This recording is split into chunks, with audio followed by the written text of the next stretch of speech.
This problem is 1.40. Here a lightweight portable crane is given, and in this crane the weight that is hanging here is 5000 newtons. To save the weight, it is decided to design the crane system such that these two cables that we have here, BD and BE, and this one right here which is BC, they would not carry more than 6000 Newton load, and this will be done by adjusting the angle gamma here, which is this angle. Now what we need to figure out here is we need to figure out a relationship between this angle gamma, alpha, and this angle theta right here. Okay, so what we are going to do here is we are going to analyze all the forces, and based on the forces we'll try to find out a relationship between these angles when the load is 6000 Newton in these cables. Okay, so first we will go to this point C and analyze the forces at point C. So if I go and look at point C there, and if I draw the forces, there will be this force in the cable which is this BC cable, and let me call this FBC. Similarly, there will be a force going along this direction which is your AC bar here, so there is a force FAC here, and there will be a weight acting downwards. Now similarly, I can do the same thing for point B there. Okay, now on point B, although all this is going to be in 3D, just follow the names at this point. We will see how to draw all of them in vector form. So this one right here, I'll call this as FBD. Now there is a force here, this is FBE, this FBC, which is this one right here, so it's going to be going this way, so we write it as FBC, and there can be a force here in this member which is FAB going downwards. Now to write all these forces, we will try to write them in the vector form, so we'll need all the unit vectors here. So if I focus on BC, I can write down BC unit vector. Similarly, I can write AC unit vector. I can write BD unit vector, which is this one right here, and likewise I can write BE unit vector. Okay, so in these unit vectors we can just multiply the force value and we can get these forces. So for BC member right here, now we can attach a coordinate system here, so that this is your X, this one is your Y, and this is your Z direction. So now for BC, if I take a unit length here, if this angle is gamma, this inside angle is pi minus gamma there, I can write down X and Y component here. So your X component in this case is going to be sine pi minus gamma, it's going to be plus I cap, and the Y component is going to be cos pi minus gamma j cap. Similarly, if I go to this AC line and consider a unit length vector there, I can write my X component as sine theta I cap, and your Y component is going to be plus cos theta j cap. Now for this BD vector, if I draw a vector here, if I take these components, first this line here can be divided into two, so that one component is vertical and the other one comes in this plane, which is your XZ plane. So the component that goes vertically down will be sine 40 component, which is going to be in minus j cap direction because it's going down, and the component that we got in this plane here, which is your cos component, can be further divided into two components this way. So this component right here is going to be negative X, and this one right here is going to be your negative Z component. So I'll take that cos 40 and further divide it into two components based on this angle, which is seen in this figure right here on the side. So this angle is alpha, so your X component is going to be cos alpha, and your Z component is going to be sin alpha k cap. In the similar manner, we can do this FBE, so minus sin 40 j cap, and then plus cos 40, and when we divide it from here, this angle right here is 60 minus alpha.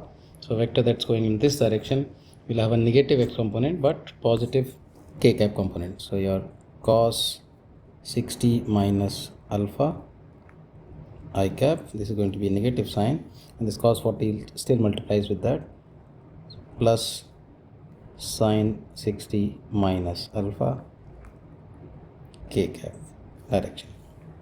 Now with these unit vectors, if I analyze the forces on point C, and if I consider these FBC and FAC to be the magnitude of these forces, I can write FBC times this FBC unit vector.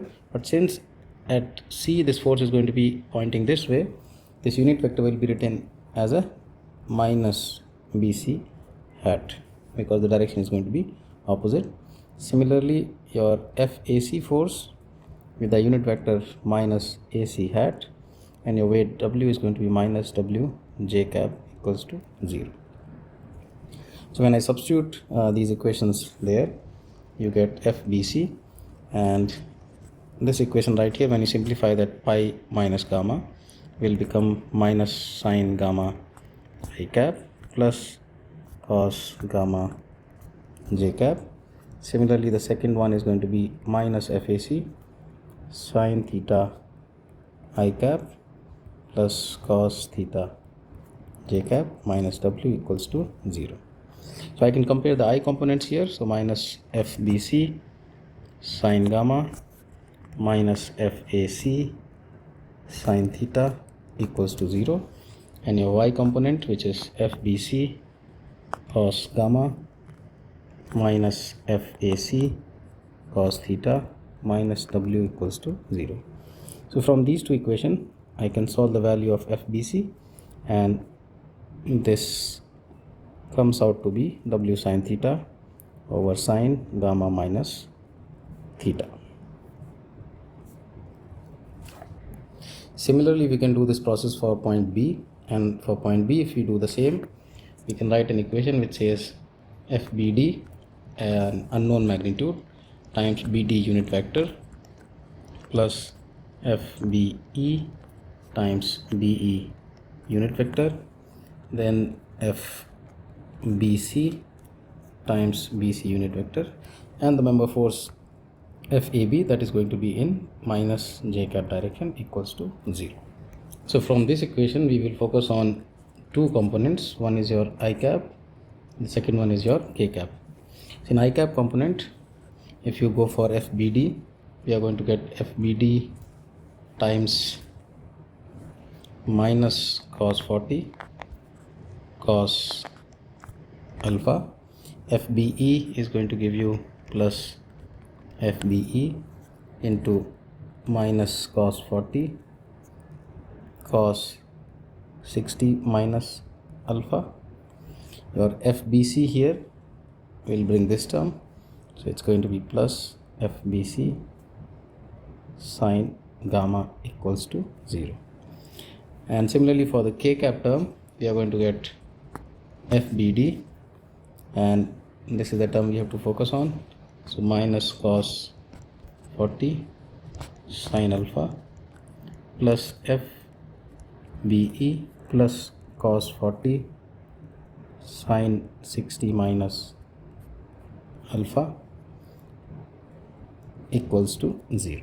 Now when we solve these two equations, we get the value of FBE as W sine theta sine alpha sine gamma divided by cos 40 sine 60 and sine gamma minus theta. Now from the problem, if you look at your triangle ABC, this one is A, this is B, and this one is C. This angle right here is gamma, this angle is theta, this is given to you as 6 meters, and this one is 10 meters.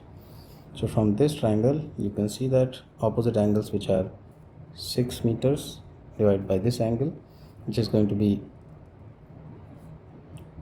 gamma minus theta there, is going to be equals to 10 meters divided by this angle, opposite angle there, so sine pi minus gamma. So from this we can figure out that sine gamma over sine gamma minus theta is going to be 5 over 3. So this term right here can be substituted by 5 over 3. So your FBE is equals to 5 times W sine theta sine alpha divided by cos 40 sine 60. And similarly, if you solve for FBD, we get another expression which is 5W sine theta sine 60 minus alpha divided by 3 cos 40 sine 60 degrees. Now we know that the limit on all these forces, this one, and FBC, this, all of these are given to you as 6000, whereas your weight here is 5000. So we can substitute these values, and that way we'll get these relationships which are in between your angles alpha, theta and gamma. And another relationship that we have here is between your angle gamma and theta. So for plotting, what we can do is, and the problem is asking, we can create two plots. One plot here could be a relationship between your angle gamma and angle theta, and this plot looks something like a parabola. And similarly, if you look at your plot between your angle theta and angle alpha, this is going to come somewhat like this. Okay, so this will be a region where you're going to be safe and none of these cables are going to break. And if you look at these regions right here, these regions are going to come, this one comes from your FBE limit and this will comes from FBD limit. I have the MATLAB plots also for this. So for these equations, these are the plots I have prepared in MATLAB. So for example, if you are looking for a value of gamma here, this is plotted in radians, that's why these numbers are different there. So if you pick up a value of gamma from here, you get the value of theta, then come to this plot and then see if this alpha values that you get here, they are in safe range or not.